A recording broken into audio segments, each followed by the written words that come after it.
All right. Well, welcome everyone to Next Level by Association Virtual. This is something we started recently. We've been doing a live Next Level by Association for the last 9 years in Southern California, and it's been such a great thing that people have wanted to plug into, and they wanted us to start one in multiple cities, and I just haven't wanted to pull the trigger on that. But we decided a few months ago we should do something like this where we could do it virtual, where we could bring a guest of honor and kind of share their story, what's going on in their lives, how they got to where they're at, where they're going, and then open it up for Q&A for people. And that's what we do at the live one, but it's over dinner and it's over, of course, 3 hours. And so it's a different feeling, but this is the best thing that we can do. And I think it's actually going to be very, very beneficial for people that want to plug in. And so, most of you guys know that I get out and I meet a lot of great people, and it's always, I'm fascinated by their story. I'm fascinated by what they're doing, how they're doing their lives. And then it's like, well, I've only got 12 spots. Next Level by Association has been once a month for 12 spots. So it's like, okay, how do I fit all these great people in? And so I said, well, what if we did this virtual? And I did one a week. Now all of a sudden I have 52 more spots that I can plug people in that I know will bring value to the world if their message just gets out even more. And a lot of them are very, very accomplished, like Dr. Taubman. He's already accomplished, so it's not like he needs the press. It's not like he needs the promotion, but it's also one of those things where I know that the value that he brings will be things that everyone can utilize. And so whether you're watching this live or recorded, you can post in comments, questions. We're going to give him access to it later, so he'll be able to go back and ask questions or answer questions.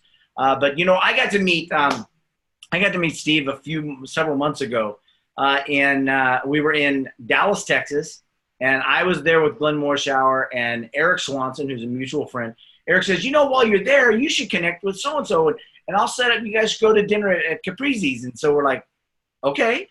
And so he's never met me. I've never met him, and we just show up at this restaurant with Glenn Morshower and Mike Muni, amazing friends. And we had, I don't know what, a 3-hour dinner or so. And it was amazing. It was a great time. We just had such a great time. And then he showed some really cool stuff when we went in the back room and everything. He did some magic. He's a magician. He's a hypnotist. He's a performance speaker, trainer, you name it. And doggy daddy. And a dog. Wait, we don't see Woody. There's Woody. Woody. That's his dog, Woody, who travels with him everywhere, comes into the restaurant and just sits down on the floor. Just amazing. But so you guys are in for a treat because Steve has got some great information. He's got a heart of gold. And one of the coolest things I think I like about him is we were talking about this off camera, but about vulnerability and what we lack and connection with people and how sometimes we just get drained because we're constantly pushing out, but we're not able to refill if we're not with the right people. And so we talked a little bit about that. But Steve, welcome to the session. Absolute honor to be here. Thanks for having me. Yeah. Super cool to be with you. Absolutely. Likewise.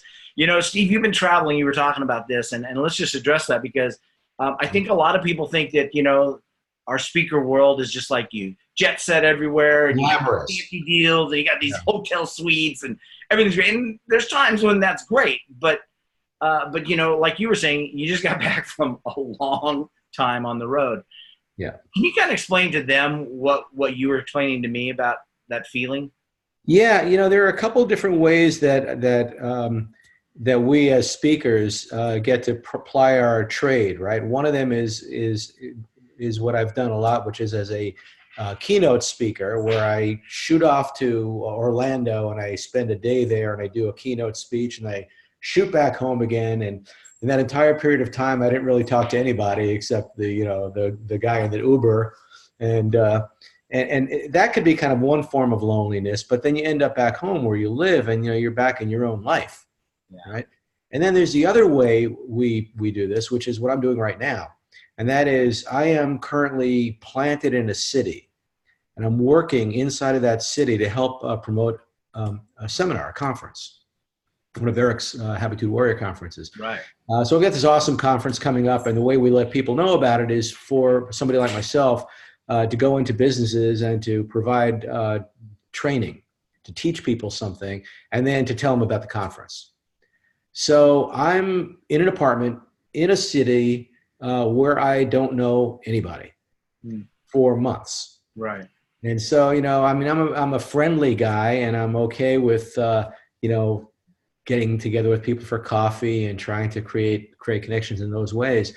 But like you said, like we were talking about before, there's a certain quality, a certain depth of relationship that happens when you're home among your friends, and and you feel like you're you're part of something bigger than yourself. Yeah. And I think sometimes when we forget that, when we're by circumstance or whatever, forget that we're part of a network bigger than ourselves, we can suffer. That's a great point. That's a great distinction too. And like I said, one of the things I've admired about you is you're willing to be vulnerable. You're willing to, share what's really going on in your life. And, I get around a lot of people, as you do, that, they think they're being vulnerable and transparent, and they think they're being really authentic. But you and I look behind and we go, that's not authentic at all. And so it's a little bit frustrating. But when you surround yourself with people that are authentic, and you surround yourself with people that are willing to kind of share what's going on in their life, all of a sudden you go, yes, that's refreshing. Yeah, refreshing is a great word for it. And that, like what you did, just touching your heart, you feel seen, right? Yeah. If somebody doesn't see themselves, there's very little likelihood that they're going to see you. Amen. Yeah. So true. So true. One of the coolest things is, when we had that dinner, we were able to just kind of talk about things that were going on in our lives and how we got to where we're at. And your journey, chiropractor.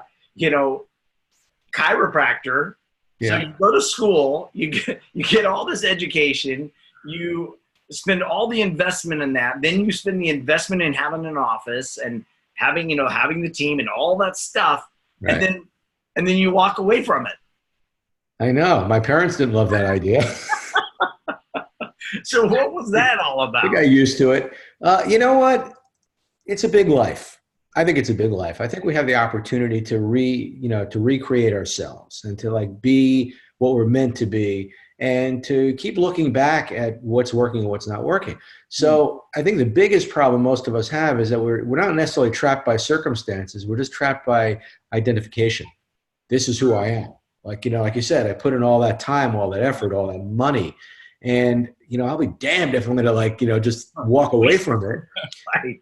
And I mean, I'm even facing that now in different ways, in smaller ways, that there are things I've put time and money and effort and energy into that aren't working. Yeah.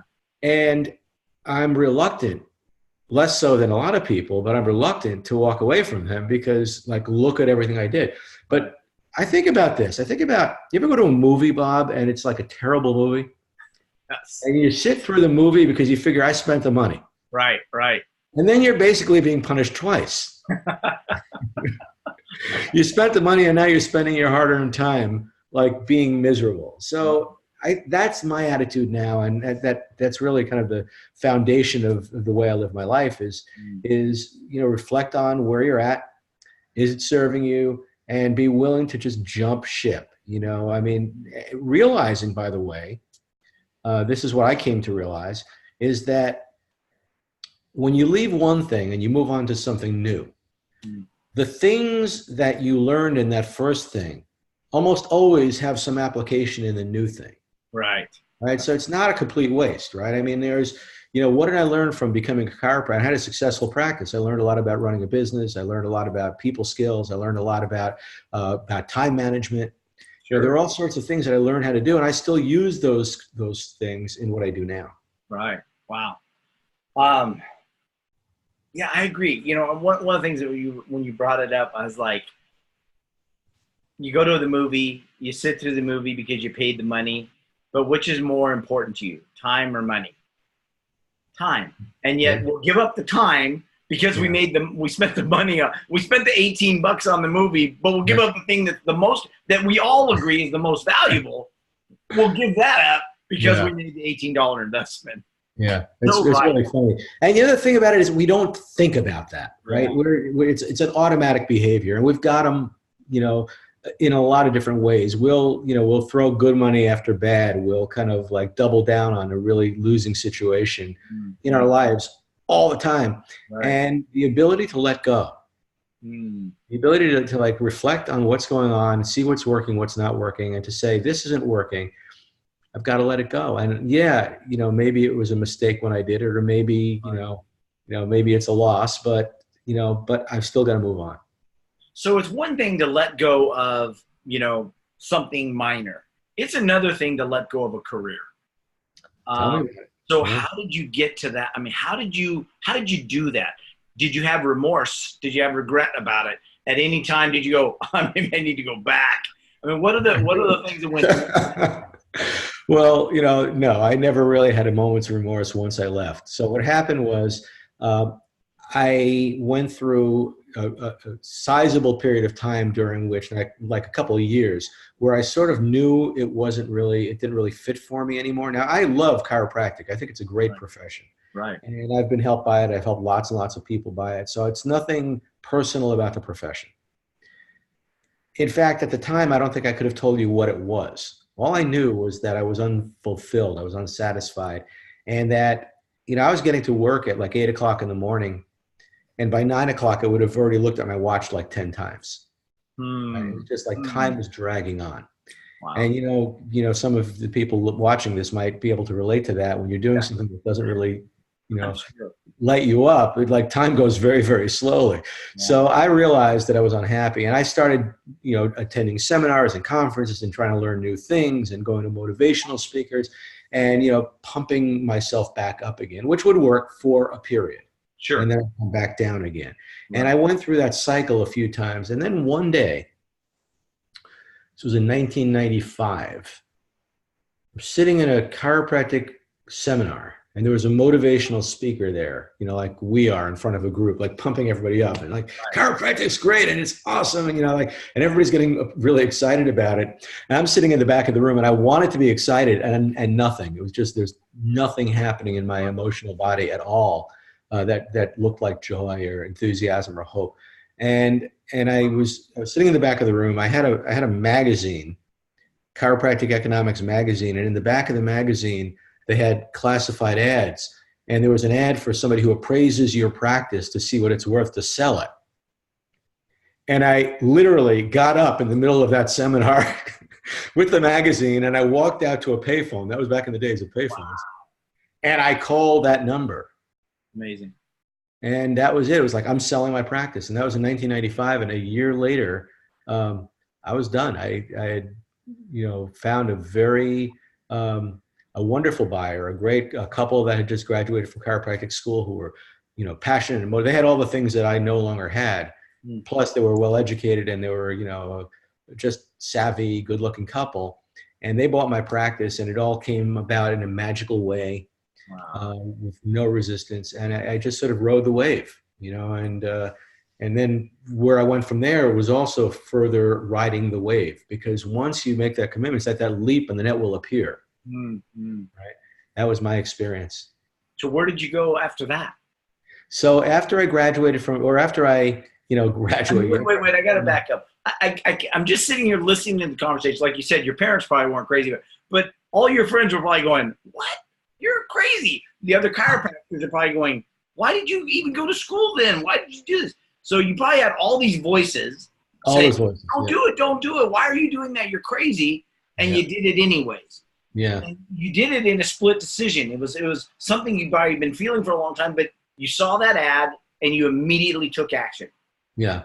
That's great. Action is huge. And because when you take action and, you just decide this is my new trajectory, that's where that whole magical thing starts to happen. That great quote about, until one is committed, there's hesitancy, a chance to draw back. But once someone makes a commitment, the universe opens up, and all manner of circumstances arise that you never could have predicted. Sure. And that was my experience. Wow. So what happened next was I went to Guatemala. Wait, you've got to practice on the East Coast. Got to practice on the East Coast. Go to Guatemala. I sell the practice. I'm thinking, what am I going to do? Like, what's my next move? And I didn't want to, I wasn't sure exactly what I was going to do next, but I did want to go learn to speak Spanish and go somewhere pretty. Okay. So I'm contemplating this trip. And in the midst of that, I come across this book. I don't remember where I found it, but the book was called How to Win by Quitting, which was a very timely book for me because that's exactly where I was. And I read the book. The book was by a guy by the name of Jerry Stocking. And I was so impressed by this guy's philosophy because he was a guy who was like a millionaire stockbroker, financial guy. And he says, one day he just decides his life is unfulfilling, it's unrewarding. He walks into work, he says, I quit. And the boss says, what do you mean you quit? You can't quit. He goes, I just did. I'm out of here. So the guy he became a personal development guru. Wow. He's an interesting guy. Wow. So I read that book and I was so impressed by it that I found the author and I called him up. And he was very generous. As a lot of us in this world find we like to be, is like a lot of people go, you can't bother the author. Right. No, we love that. We love to be, to be supportive. And so he was that guy. And he said, what are you going to do now that you're leaving your practice? I said, well, I'm going to Guatemala for a while. And he says, then what? I said, well, I've been doing magic. That was my other, I'm a magician. Right. And taking that on as a hobby, I got pretty good at it. And I said, I don't know, I'm a magician now. Maybe I'll start a business as a magician. He goes, wrong. I said, what do you mean?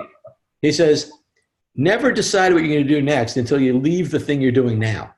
Ooh, never. Wow.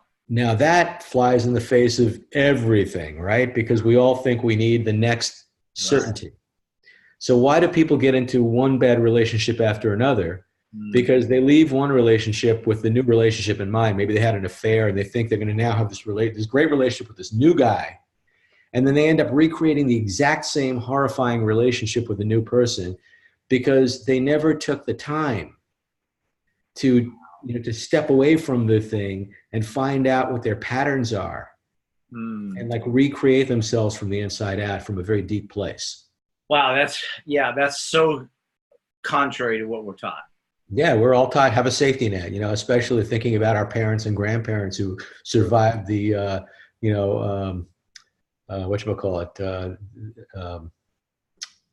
depression. Depression, sure. Right? I mean, you've got to know where's your next parking spot going to be. Right. So you've got this guy who you obviously respect. You want to get insight from him. He gives you this insight that flies completely contrary to probably everything you were taught, everything I was taught. And then you're sitting there going, but I really like magic. So what I said was, I'll table it. I won't know for sure what's going to happen. I'm not going to build a business plan around anything. I mean, I'm a magician. I'm going to be a magician. I can't lose the skill any more than I can lose the skill to give a good chiropractic adjustment. It's something I already know how to do. Right. But I go to Guatemala, and this story that I'm about to tell you is the defining story of everything that's happened in my life ever since. Okay, so here's the story. I go to Guatemala with very little understanding of what my life is going to be, except that I'm going to be living in a home. This is where, it's an immersion program. You live in a home with a Guatemalan family. They feed you. They only speak Spanish to you. You only speak Spanish to them. And then you just go to your classes every day and then you hang out. So I'm in Guatemala. I'm in Antigua, Guatemala. Second day of my trip there, I'm walking down a side street in Antigua. Beautiful cobblestone streets, high walls. It's like this old colonial city. And I'm walking down this old colonial street, and sticking out of a building is a sign. It says chiropractic office. And I think, how odd is that, right? So I go in and I meet the chiropractor. The chiropractor's name is Todd. A very Spanish name, right? Yeah, very Spanish. Jose, Todd. And he's an American expat who's opened up a practice in Guatemala. And I say, hey, how you doing? I'm Steve. I'm a chiropractor from the United States. He says, oh my God, you're a chiropractor. I haven't had an adjustment in 6 months. Can you give me an adjustment? So we go into his treatment room and I give him an adjustment. And we come back out into his waiting room. And there's another guy now sitting in his waiting room.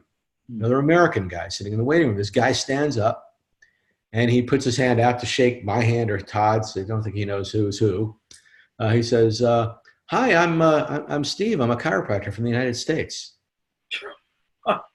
What are the odds of that? I said, "Wait a minute. I'm Steve. I'm a chiropractor from the United States." Funny. I said, "Where do you practice?" He says, "Well, I just sold my practice."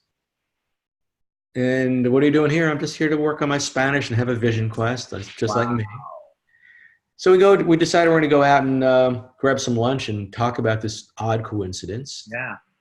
And we get out on the street. It's a sunny day. We both have little backpacks. We reach in our backpack. We both take out the same hat, except his says Vermont on it, which is where I'm from. Wow. So then we go to his room to pick up his wallet so we can go out to get lunch. And sitting on the dresser in his room is the book, How to Win by Quitting. Jeez. Serious. Yeah. Yeah. So we continue this inquiry over the course of the next several weeks, and we keep finding like these bizarre coincidences about ourselves. Like we'd both been married the same number of years. We were both in a men's group. We both, later we found out we were both Geminis. This went on over the course of weeks where we would run into each other randomly all over the country and also in another country. And then when I came back to the States, I'm talking to the guy who bought my practice, and I'm a private pilot. At the time, I had my own plane, and I was going to be flying around the country, just visiting people. And the first place I was going to go was to Montana, which is where Steve is, or was. And I'm talking to John, who bought my practice. He says, "So where are you going to go on your journey?" I said, "Well, my first stop is Montana." He says, "I used to live in Montana." I said, "Oh, cool. I'm going to Bozeman." He goes, "I used to live in Bozeman." I said, "Oh, well, I'm going to visit a friend of mine who was a chiropractor there."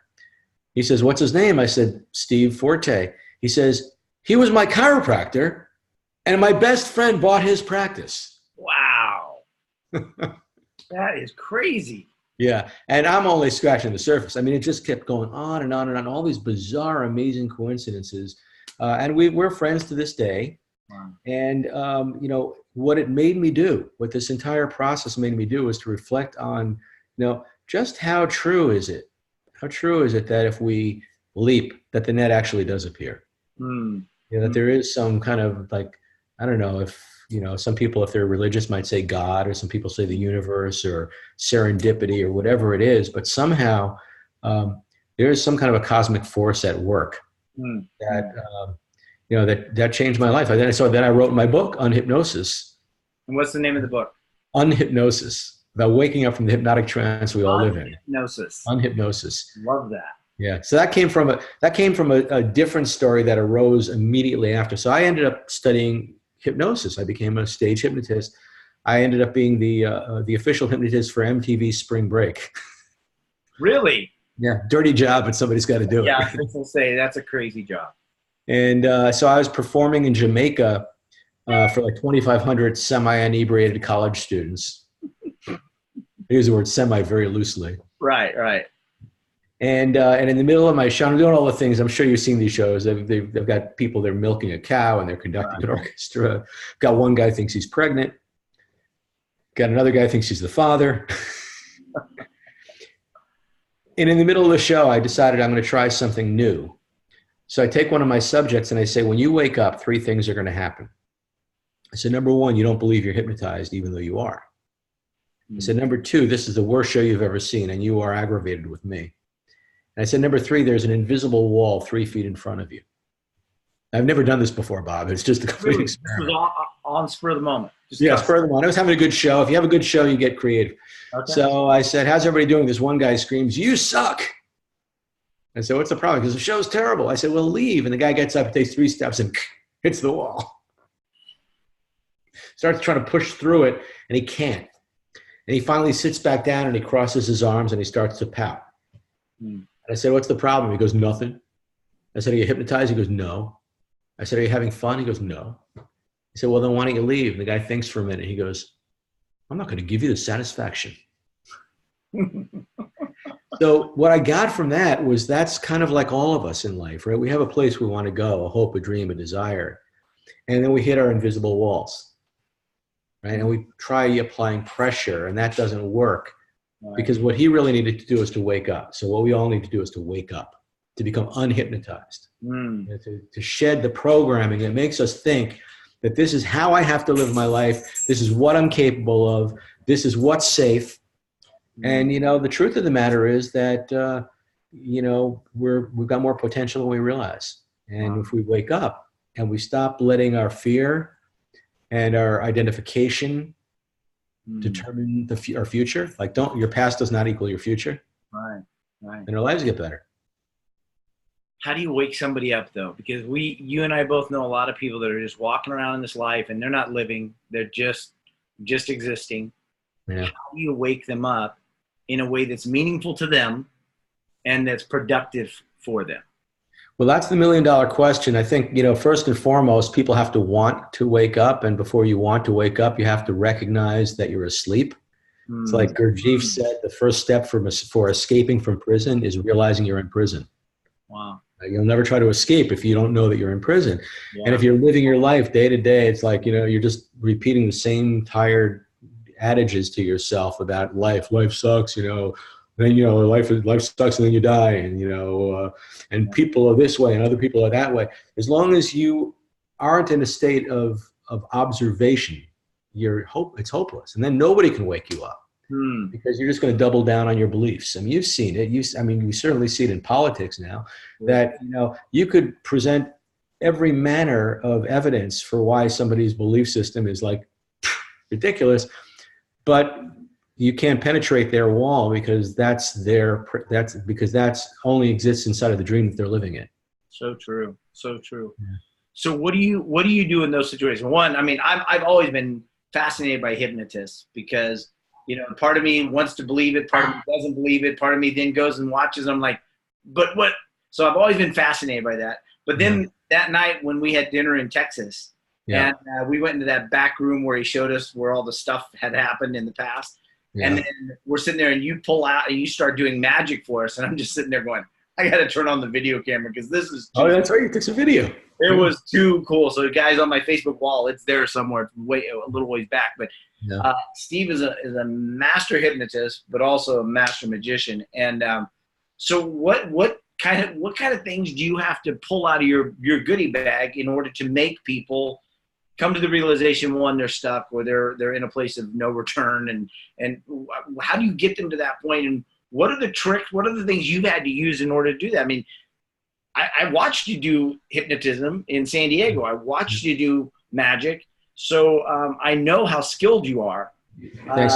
And yet you've got to do this with people like on the spur of the moment. Yeah. So first of all, like there's a lot of different ways to break through, you know, like that over the course of people's lives, they've got those pivotal moments where they have an aha. It's like all of a sudden they step out of the stream of their own thinking. And usually it's because of something sudden and sharp that is either a crisis. We hope that it doesn't have to come to that, but sometimes that's what wakes us up. Sometimes it's kind of a slap in the face, whether it be, you know, physical or a mental slap in the face. Wow. You know, I remember, you know, I've done a lot of personal development work. I did EST when EST existed back in the 80s, and it became the Forum, right? And back then they were ruthless. They were really in your face. Like, you know, people would be like yelling at you.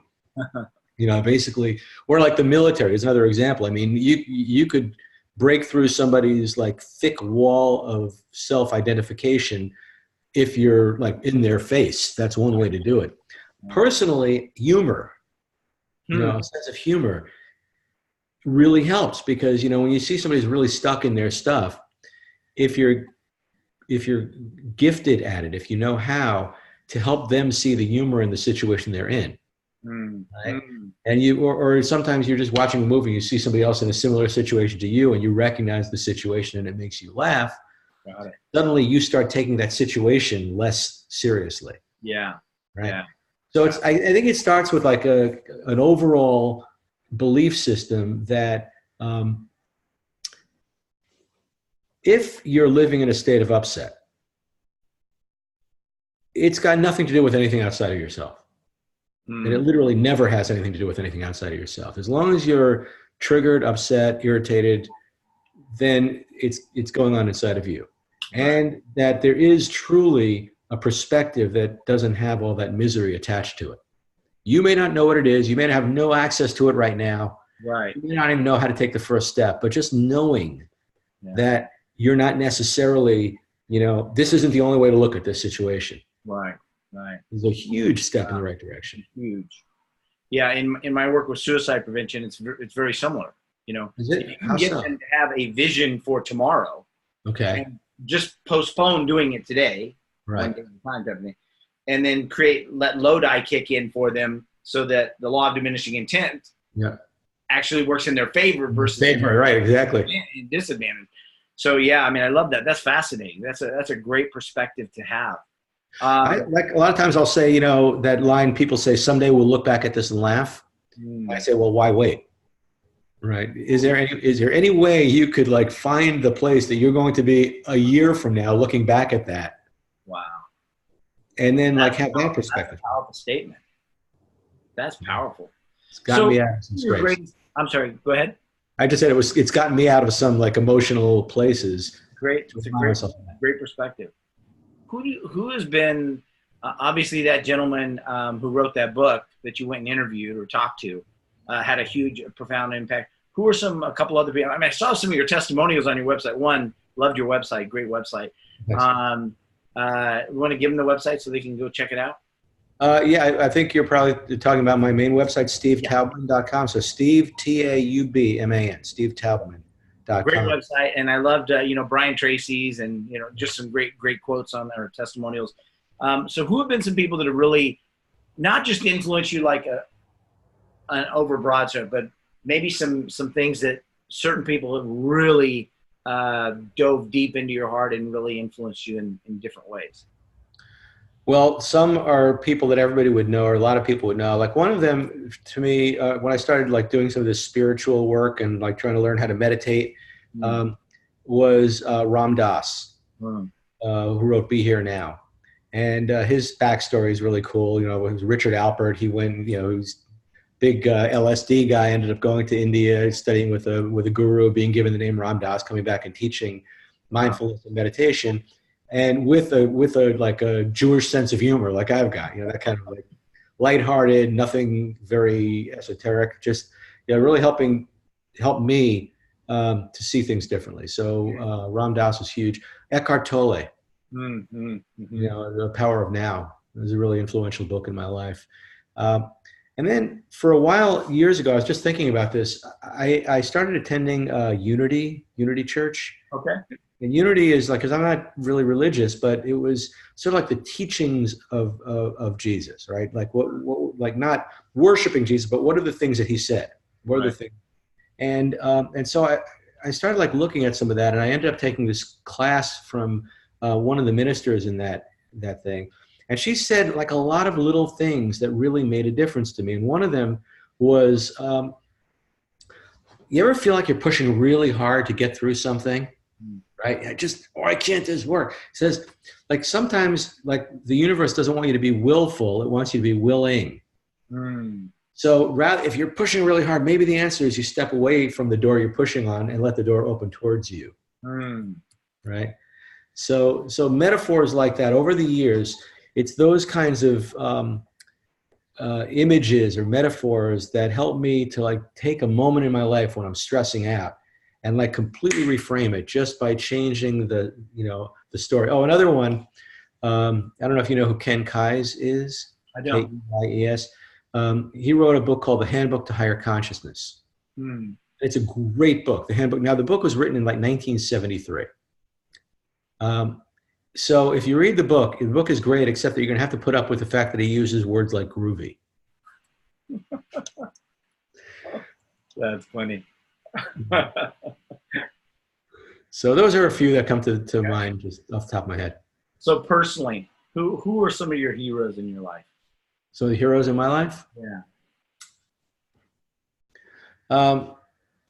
In some ways, my mom was a hero to me. I mean, we had a contentious relationship, but at the same time, she, I think, taught me compassion and like to be really present to others. and to create a safe space for others. Even though we didn't have a very safe relationship within ourselves, I saw her do that with others, and she was a nurse, and she did it well with others. My dad, who, I think his big gift to me was discipline, like understanding the importance of discipline, the importance of like perseverance and staying with something. Wow. And so those are two. My grandmother on my mother's side, my grandma Flo, who like really kind of was the impetus for my sense of humor. I think she picture like Groucho Marx with gray hair and almost. She was just funny and very loving and very supportive in my life. Wow. Wow. It's great to have those influences, isn't it? Yeah. Yeah. What are you most thankful for right now? Do you see outside there? Oh, beautiful. Wow. Yeah. When first of all, I'm just back in Vermont right now after being away a while. So I'm really especially thankful for the scenic beauty of where I am. I live on Lake Champlain. So I'm looking out at the Adirondack Mountains. That's what you were looking at. Oh, okay. But also just, I'm thankful, I'm grateful for the fact that for the focus I have on beauty, right? Because I'm very thankful for beauty. I'm very thankful for like what it does to me in my heart when I'm seeing all these beautiful sights. Yeah. Yeah. And then the other thing I'm especially thankful for. I was fixing to say, it's got to be Woody. Woody's 13 years old, right? 13. He'll be 13 next month. 13. And, knock on wood, he's still healthy. And he's my right-hand man. We do everything together. He travels everywhere with you. Everywhere. That's amazing. He's such a good dog. He's so well behaved. It's an amazing dog. What kind of dog is he? He's a Labradoodle. He's an Australian Labradoodle. Okay. Yeah, he's a great dog. Great dog. So let me see. Let's open it up for some questions. Awesome. And let me switch it to. All right. So let's see. Where are the other people? It's showing 8. And there's only 4. Okay. Well, maybe they went offline. So does anyone have a question? If you do, just unmute your line. Flo, I know Flo always has a question. Cool. I think Flo is still muted though. Yeah. She'd have to unmute her line. Let me unmute her. I'm going to unmute her. Well, it's not letting me unmute you, Flo. So she muted on her end. Okay. Yeah. So, and Brittany is with toddlers, so I know she was wanting to fit in and not. Yeah. She's an amazing entrepreneur, an amazing human being as well. She told me ahead of time the kids are up. So, So then let me just open it up to you. What are some final things that you want to share that you think, questions that I didn't cover? What are you some things that you think need to be said? So I think, one thing that people watching or listening to this want to do is to ask themselves some questions. Is like, what gets me upset? What do I have a hard time overcoming? Right. And what do I do about it? What do I do? And I think in that capacity, that's where I think I've got some skills or tools to be able to share, because in the work that I do, whether it's hypno coaching or just one-on-one type of coaching or whatever, is recognizing that our minds will always try to convince us that whatever we're thinking is vitally important, and we've got to keep thinking it the way we're thinking it. And so how do we stop the runaway train? Got it. Because if we're suffering, which is what we are, we're suffering from not having the freedom to choose our own mental state, our own emotional state, right? Mm-hmm. This thing happened, now I'm miserable, now I'm upset, and now I can't stop thinking about it, right? This person, abused my goodwill, and now all I'm doing is walking around on this beautiful day, and instead of just walking my dog and having fun, I'm thinking about this person who did this thing, and I can't stop it. But if we could learn how to stop it, learn how to shut it off. How do you where's the off switch in your brain? Yeah. Right. So if that's something that you learn how to do to some extent, then your life would be infinitely better, don't you think? Absolutely. You Absolutely. know, I notice myself going there. I'm suffering as a result. If I could just find that off switch and just kind of get regrounded, you know, kind of find the gap, I'd Yeah. be healthier. What? So, So how do they do that? so let me tell you about that. This is what I've learned from, sorry about that. What I learned from my Vipassana meditation training is what I just call it: get out of your head and into your body. Hmm. And get out of your head and into your body. Now, is this part of your mindfulness? Yes, Okay. yes, exactly. So here's the deal: you cannot think your way out of thinking. Okay. Like really wrap your head around that, because we're always like 24/7 trying to think our way out of thinking. Yeah. This thing happened, I'm thinking about it. So now I'm going to try to think about how I should not be thinking about it, or think about how I'm going to solve it so that I won't have to think about it, right? Hmm. And it never works. It just spins you deeper into it. You can't think your way out of thinking. So what happens for most of us is that if we, um, you know, if we recognize something, some emotion that we don't like I'm angry or I'm scared, I'm anxious, whatever it is, we try to think our way out of that feeling, and then we get more anxious or more scared, right? Why am I so angry? Right? Why am I so angry is a thought that's an angry thought. Hmm. So then Hmm. you're angry at your anger, right? Right. That's good. So, so what do you do about that? So what you do is you get out of your head and into your body. So the practice is, um, you start when you're not upset, so that you have the necessary strength to do this when you are upset. Otherwise, you don't have the strength. What Hmm. you start doing is you start taking periods of time during your day and just putting your attention on physical sensation in your body. Very simple, right? So maybe you just decide, I'm going to sit here for 5 minutes. I'm only going to feel the bottom of my feet. Just going to notice what it feels like at the bottom of my feet. Wow. And my mind is going to start to wander. As soon as I notice my mind wander, I'm going to just bring my attention back to the bottoms of my feet. And then I might get another thought, but again, back to the bottom. I might even have all kinds of thoughts about the fact that I'm looking at the bottom of my feet, right? But you just let them go as soon as you notice them. And all you're doing is you're just being attentive to the physical sensation, right? Hmm. And then you might shift that to the palms of your hands. And, you know, I'm just going to pay some attention to, what does it feel like? Is it warm? Is it cool? Is there perspiration? Is it tingling? Is it itching? Right? Now, in Vipassana meditation, you would basically do that with your entire body. You would just follow a pattern all the way over your whole body. You just focus your attention Wow. area by area on every spot in your body. Now, it seems like, you know, unless you've done this, it sounds pointless. Hmm. Hmm. It's life changing, Hmm. absolutely life changing, because once you develop that skill, the ability to willfully, you know, exert your attention or to apply your attention to any specific area of your body, well, then when you start getting upset, you begin to recognize this magical truth, which is that being upset is really two things. It's like the thoughts in your head, but it's also the physical sensations in your body. Wow. You feel angry. You don't just think angry, but you also feel angry. Interesting. So if you could just be observing what feeling angry feels like, completely divorced from whatever caused it. Like, I'm not going to go into, you know, this person did this to me and this shouldn't be the case. I'm going to get out of my head and just notice what does anger feel like in my body. In the same way I was noticing what the bottom of my feet felt like. Okay. And if I do that for a period of time, often not as long as you might imagine, um, then Lodi kicks in. I love diminishing intent kicks in. It's like now my attention is on something more important, which is my experience of the physical reality of this moment. Hmm. Hmm. And now you might think, well, now it's just escape. I'm escaping from the thing that made me angry. Well, the reality, though, is that once you've done this often enough, you start to gain wisdom.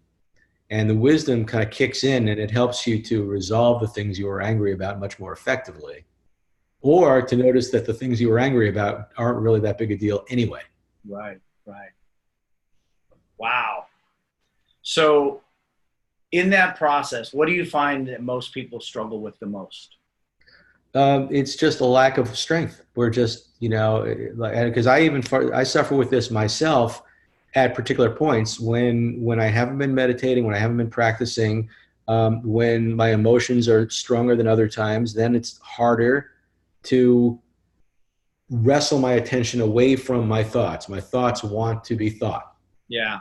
And so what most people struggle with is as soon as they hear a thought in their head, they think they are their thoughts, and off they go.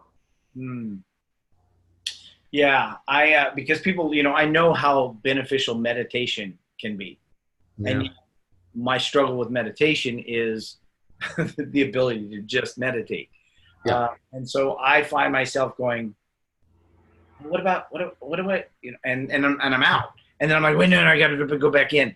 And it's always this willpower versus pattern, willpower versus pattern. When willpower collides with pattern, patterns win. And so I have to create new patterns for that. And so I always wonder if people could, without having the patterns already in place, can they do your exercise? Yes. It's just like, without having spent your life in the gym, getting strong in the gym, you could still pick up 5-pound weight, right? Great But for distinction. 5 minutes with one part of your body, it's just, you're a 90-pound weakling in terms of your focus muscles. And now we're going to build those muscles up from scratch. And Hmm. it might be slow and laborious, and you may fail more than you succeed. Hmm.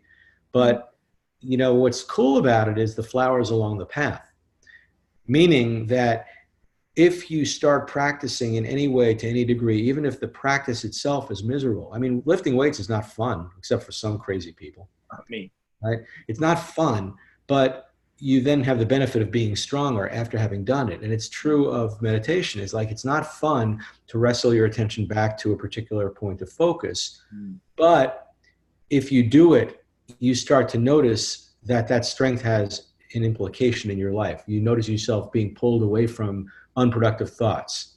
You notice yourself being drawn to a more uh, non-judgmental way of looking at things. You'll probably find within a short period of time that your sense of humor improves, Hmm. Hmm. because you're not taking things as seriously. Right. Wow. All that starts to happen. And so even if you just start small, it's good. Love that. So it is okay to just start with a few minutes at a time, um, 5 minutes, 10 minutes, whatever, and work up. Yeah, absolutely. And then the other piece of that is recognizing that, that when that part of you, Bob, says, oh, I want to think these thoughts, darn, I can't keep thinking. Like it's a recognition, is like a broader overview, is a recognition that that's exactly what's supposed to be happening.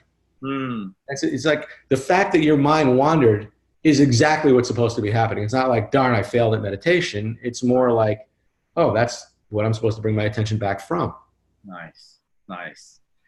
So how do you want people to interact with you, and what would you like people to bring to you? Um, what kind of challenge? What do you want to do with people? So there's different ways that I could be of help to different people. And, I've got products and programs and books and things. A lot of them are on my website. And if you're a network marketer and you want to be better at it, and you know that your thoughts and beliefs are in your way, I've got a great program for that. And I've got a few books to help you with reinventing your life if you're ready to reinvent your life, Hmm. or overcoming stress in difficult situations. So some of the written materials or the audio programs are great for that. And then if you're somebody who's like really up to something big, right? You want to build out a new business, but you notice that you're really stuck mentally and emotionally. And you want to use the power of hypnosis and mindfulness, which is what those are the areas I dabble in. I do something called hypno coaching. So Hypno. people can reach out to me for hypno coaching sessions, and we set up a structure where I give people a little bit of homework. I design a script and a process with them, and then I walk them through that process. Hmm. And it can be done over the phone. They don't have to come see me in person. And I make an audio recording of the session, and then they listen to it every day. And it starts to shift their thinking. It's a powerful process. That's a great process. Yeah. That is very, very cool. So what, and the best way for them to contact you is how? Just through the website, just stevetaubman.com, and then there's a contact page. You can contact me that way. You can reach out to me on Facebook if you like. I've got a lot of Facebook friends, and I think I've still got room for a few more. So Okay. just find me on Facebook, and that's cool too. Awesome. Well, one last time, let me just open it up for a question in case somebody has a question. My daughter hopped on in a different format, so I'm not sure what that's about. But Okay. Brittany, do you have a question? You can unmute your line. Um, or Flo. I'm going to try and unmute Flo. Flo's not letting me unmute her, so she must have something else for. So, but you guys we're going to post this in the Facebook group. We'll have you added to that group. and then people can ask you questions and interact with you as well there. Happy to answer any questions, and it's been so fun. Yeah. Steve, I appreciate you. And, well, I hear Brittany, I think. Yeah. Brett, was that you? Might Maybe. just be background noise over Yeah, there. Mike. Yeah. So, but I just want to tell you how much I appreciate you being on. And it's every time we've been together, whether it's in San Diego, whether it's in Texas, whatever, or online, I just come to a greater appreciation for the man that you are first, the person that you are, and then also the professional that you are. So thank you for being all of those things. Well, I feel the same way about you. So this has been a real treat. All right. Well, we will let everyone get out of here. Go make the impact on the world they're designed to do. And that being said, everyone enjoy your next level.